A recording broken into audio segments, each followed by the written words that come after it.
I promised more info on Necromage when I posted my first guides and finally got the recording wrapped up. If you haven't seen those other videos, I put links to them in the description, so take a look. As a quick summary, the restoration perk Necromage makes all spells 25% more effective against the undead. When you become a vampire, your character is flagged as undead, so this perk makes the effects from equipment you wear, potions you drink, and spells you cast stronger. It also increases the duration of effects up to 50% in some cases, so being a vampire with Necromage is incredible for any build. I want to cover a few more amazing things this perk does that were not covered in the original guide because they were a bit more complicated. For example, Necromage also affects the potency of standing stone effects. So here I'm switching to the Steed Stone on a build without Necromage. I'm showing the Steed Stone effect, which makes your armor weightless and adds 100 to your carry weight. I start with 556 carry weight here, activate the stone, and have 656 carry weight as you would expect. Now, many items and spell descriptions in this game are hard-coded strings that do not use any variables, so this can be misleading if you're trying to do testing like this. As you can see, when I activate the stone with Necromage, the description remains the same, 100 carry weight. Yet, if you take a look here, Necromage is still boosting the effect. Instead of 656, now I have 681 carry weight. Necromage boosts effects by 25%. 25% of 100 carry weight is 25 extra carry weight for a total of 125 carry weight boosted. 556 plus 125 is 681, so there's the math.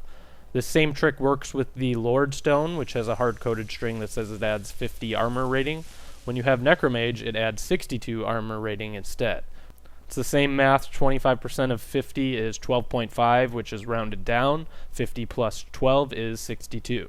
Now, the Lord Stone also adds 25% magic resistance. I did not have a reliable way to test this on the console, but maybe you PC folks can come up with something.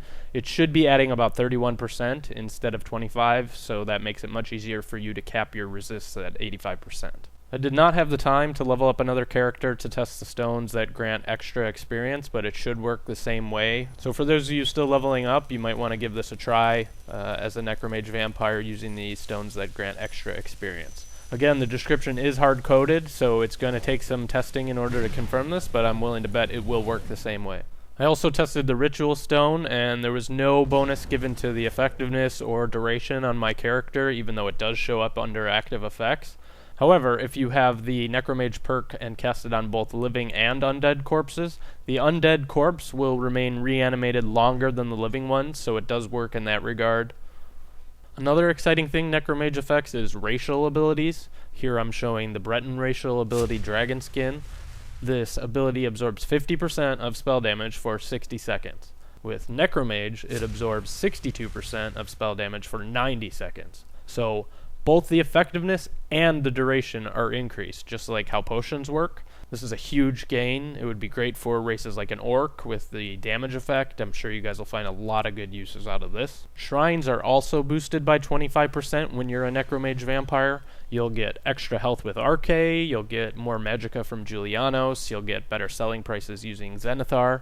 You have to apply the shrine with the Necromage perk already purchased. It will not retroactively affect any shrine that you have on you after buying the perk.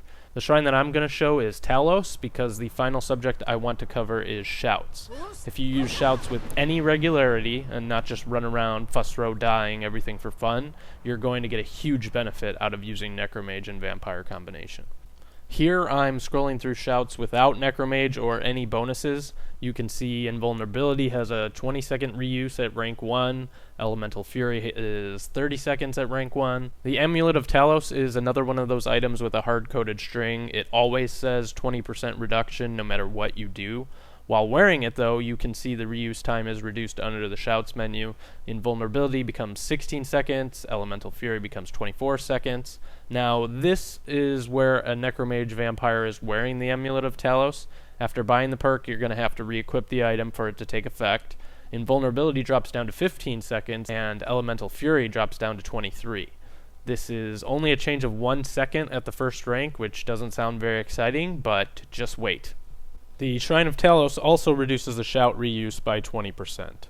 This is one of those strings that ties to a variable but fails. It says 0% in the description. With the Amulet of Talos and the Talos Shrine Blessing, invulnerability drops down to 12 seconds at the first rank, and Elemental Fury drops to 18 seconds. Rank 3 is where Necromage comes out well on top. Without the perk, rank 3 of invulnerability has a 24-second reuse time when used with the necklace and the blessing. You still come close to chain casting, but you can't make it happen. Necromage not only reduces the reuse time to 20 seconds, but it also increases the duration of the effect up to 24 seconds. This means it will be always ready to use as soon as it wears off.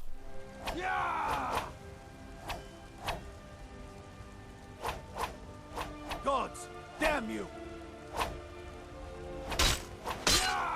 Prime, Zigron!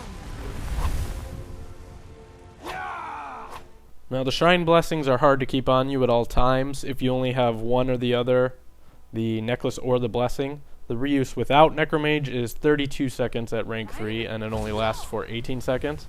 Since Necromage affects both ends, boosting the duration and lowering the reuse, you can still nearly chaincast a shout while only using one shout reduction. A non-Necromage has to wait 14 seconds before they can use it again.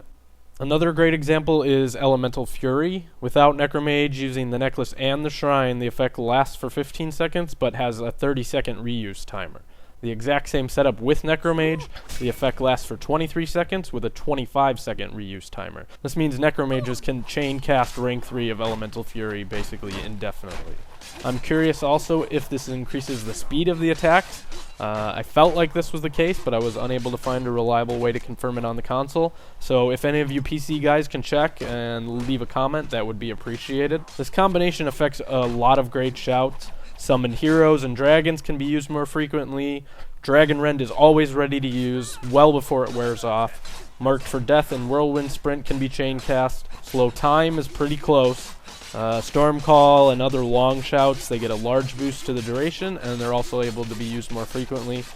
In every example, it is a very noticeable difference and a great improvement. So, if my first guide did not sell you on becoming a Necromage Vampire, I hope this one does the job. I'm always noticing new things that it benefits, a lot of them which I would never have expected. The minor annoyance of having to feed on a follower every few days does not outweigh all of the benefits you get. I love them all. It's amazing. You should do it. Do it now. Coming up next will be a few more quest walkthroughs. I also want to do a couple of guides on followers. Getting the follower, how to get the follower, what's the benefit of the follower, things of that nature.